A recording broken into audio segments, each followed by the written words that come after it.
আমি শিপ্রা সকলকে স্বাগত জানিয়ে আজ পেঁয়াজ আলু পোস্ত রেসিপি শেয়ার করতে চলেছি। এইভাবে পেঁয়াজ আলু পোস্ত রান্না করলে স্বাদ ও গন্ধে হবে অতুলনীয়। তার জন্য আলু আমি খোসা ছাড়িয়ে এই ডুমো ডুমো করে কেটে নিয়েছি, আর কিছু পেঁয়াজ কেটে নিয়েছি। এরপর গ্যাসের বার্নার জ্বালিয়ে দিয়ে কড়াই বসিয়ে দিয়েছি, আর তেলও গরম হয়ে গেছে। দিয়ে দিলাম পেঁয়াজ। এবার পেঁয়াজটা ভাজতে শুরু করলাম। কড়াইয়ের মধ্যে যে সাদা অংশ দেখা যাচ্ছে ওটা রোদ্দুর পড়েছে।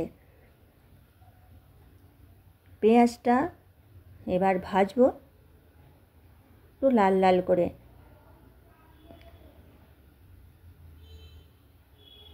তা বন্ধুরা দেখো, পেঁয়াজটা এখন আমার ভাজা চলছে, কিছুটা নরম হয়েছে। তা দেখো এবার প্রায় লাল লাল হয়ে গেছে। এরপর আমি কেটে রাখা আলু দিয়ে দিচ্ছি। অবশ্যই সব কিছু ধোয়া আছে। আলু দিয়ে এবার নাড়তে শুরু করলাম।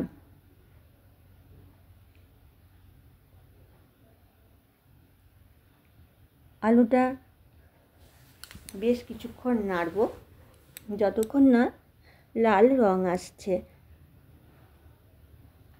আরও একটু তেল দিয়ে দিলাম, 1 চামচের মতো,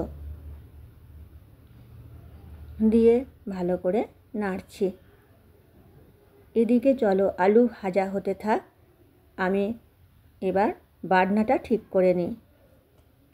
আমি একটা মিক্সার গ্রাইন্ডারের জার নিয়ে নিয়েছি, তার মধ্যে পোস্ত নিয়ে নিলাম।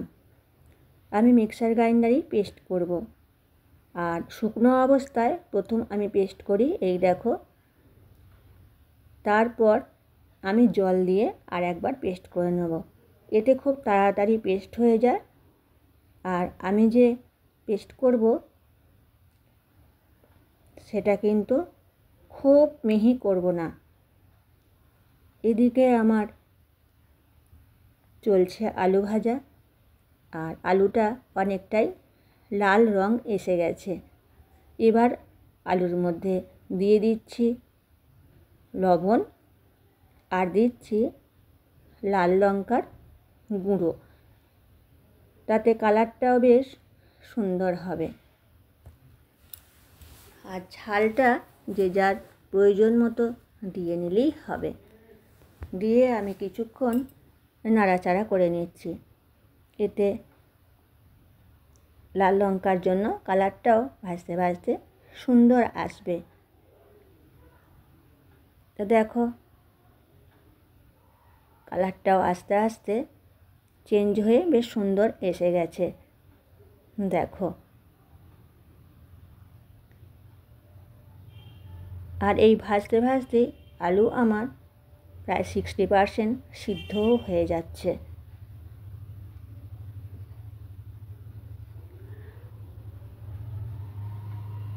এরপর দিয়ে দেব জল, আর জলটা আমার গরম জল, যার জন্য সঙ্গে সঙ্গেই ফুটে গেল।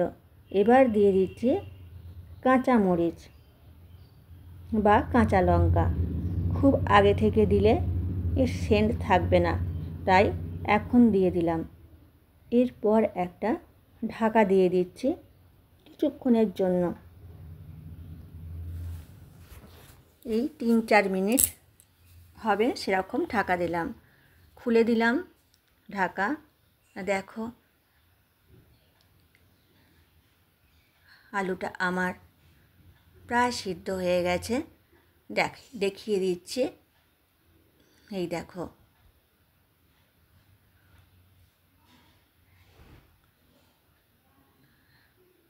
আর পেঁয়াজটাও দেখো কত সুন্দর আছে, একটা পেঁয়াজও কালো হয়নি।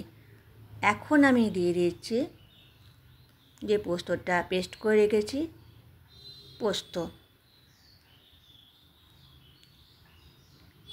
পোস্তটা দিয়ে আমি খুব আগে থেকে ফোটাই না। এবার পোস্তটা দিয়ে ভালো করে নাড়াচাড়া করে নিচ্ছি। আমি যেভাবে রান্নাটা করছি এতে আলু, পেঁয়াজ, পোস্ত সত্যিই খুব সুন্দর হয়, খুব সুন্দর টেস্ট হবে, মুখে লেগে থাকারই মতো। দেখো আস্তে আস্তে নাড়াচাড়া করতে করতে জলটাও শুকনো হয়ে গেল। আর এই পোস্তটা আমি একটু শুকনো শুকনোই রাখছি। এইটার টেস্ট বেশি ভালো হয়। তা দেখো পোস্ত আমার নাড়াচাড়া করতে করতে জল প্রায় শুকনো হয়ে গেছে, আর বেশ সুন্দর গন্ধও বেরিয়েছে। এরপর আমি একটা জায়গা নিয়ে পোস্তটা তুলে রাখি। দেখো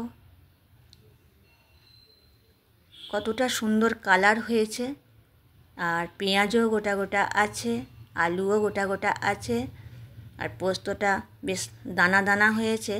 এই পোস্তটা অপূর্ব টেস্ট হয়। তোমরা একবার হলেও এইভাবে পেঁয়াজ আলু পোস্ত বানিয়ে দেখো। আমি বলছি তোমাদের অবশ্যই ভালো লাগবে। আর ভালো লাগলে আমার চ্যানেলটি like, comment, share and subscribe করে পাশে থাকার জন্য অনুরোধ রইল। পাশে থাকা বেল বাটন অন করে রেখো, তাহলে সর্বপ্রথম তোমাদের কাছে নোটিফিকেশন পৌঁছে যাবে। তো দেখো কত সুন্দর দেখতে হয়েছে, দেখতেও যেমন সুন্দর হয়েছে, টেস্টও তেমনই সুন্দর হয়েছে। অবশ্যই তোমরা এভাবে একবার বানিও। এতে ভাতের সাথেও ভালো লাগবে, আর রুটি পরোটার সাথেও ভালো লাগবে। যারা পোস্ত প্রেমিক তারা তো খুবই পছন্দ করবে। তাহলে বন্ধুরা সকলে ভালো থেকো, সুস্থ থেকো, সাবধানে থেকো। আজ তাহলে এবার আমি আসি। আবার দেখা হবে আগামী দিনে নতুন কিছু নিয়ে। টাটা।